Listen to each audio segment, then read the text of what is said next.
Quand vous me demandez des conseils pour votre premier PC, il y a tout le temps des trucs que je trouve pas logiques.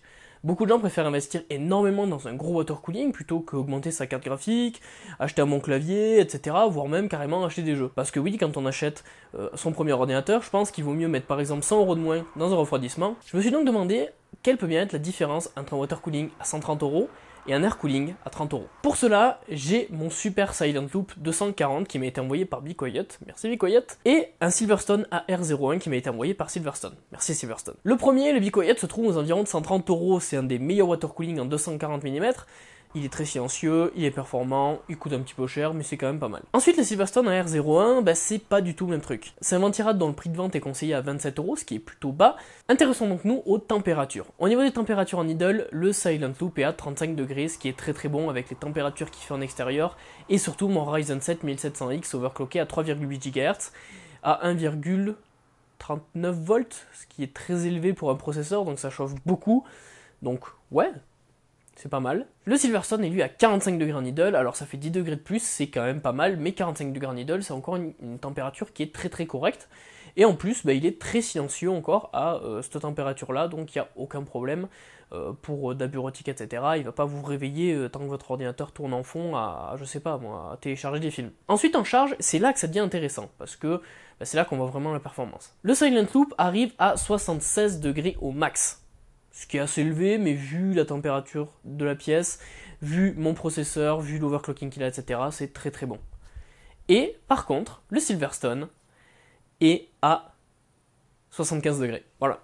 Vos 100 € en plus, ils servent à rien. Non, c'est pas aussi simple que ça. Le Silverstone est un petit peu plus bruyant, voire même pas mal en fait, parce que pour garder cette température, il est obligé de tourner assez vite. Alors bien sûr, si vous avez un processeur qui sera moins puissant et qui souffrira moins, ça fera pas de bruit, il n'y aura aucun problème, et c'est que j'ai voulu le tester dans les conditions d'origine, parce que si je veux, je baisse les vitesses sur le port PWM de ma carte mère, j'entendrai rien du tout, et je gagnerai, allez, on va dire 5-10 degrés, il n'y a pas trop de soucis. Cette différence elle est principalement due du coup au fait que j'ai pas pris le temps de régler ce ventilateur, mais surtout que le ventilateur est un peu moins haut de gamme que le ventilateur Be Quiet. Déjà c'est un ventilateur à LED en fait, dans lesquels les LED ont été enlevés, donc on voit les petits trous sur le côté, faut y faire attention pour le voir, mais c'est présente pas très bien au début, et donc du coup il fait un peu plus de bruit, et bon, Be Quiet sont reconnus pour faire des trucs qui sont pas bruyants, pour l'instant ils ont toujours leur réputation. Donc concrètement, pour votre premier PC, vous pouvez tout à fait acheter un petit ventirad, que ce soit le Be Quiet Pure Rock, le Hyper 212 de couleur Master, ou même le Silverstone, parce que très concrètement Silverstone il est très très bien. Le système d'amplification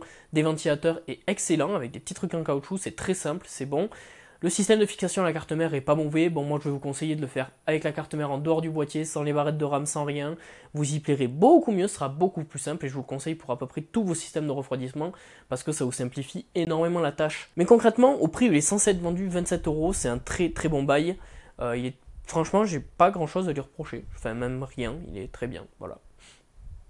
C'est très très bien, bravo. Mais par contre le souci c'est que avec Silverstone, c'est vraiment ça le problème, c'est disponible à très peu d'endroits et c'est souvent très cher. J'ai regardé, ça tourne 40-50 € et je trouve que c'est trop cher. Partez chez Be Quiet, pour ce prix-là, vous aurez des modèles au-dessus qui seront plus performants. Je remercie encore une fois les marques avec qui je bosse, Be Quiet, vous connaissez, mais Silverstone en France c'est un peu moins connu. Ils m'ont envoyé ce ventirad, un boîtier et ce petit câble. Je voulais le caser dans une vidéo, je n'étais pas forcément obligé, mais regardez, c'est un petit câble, micro USB, mais qui est réversible. Et ici, c'est de l'USB type B pour votre PC, mais vous pouvez le passer en micro USB. Voilà. C'est un petit câble tout con, ça coûte même pas 5 balles, je crois, c'est cool. Si vous voulez en acheter, c'est de la bonne cam, je vous mets le lien dans la description. Et voilà, je remercie toutes les marques qui me permettent de faire ça, c'est cool. Et on se retrouve très bientôt. Allez, ciao ciao!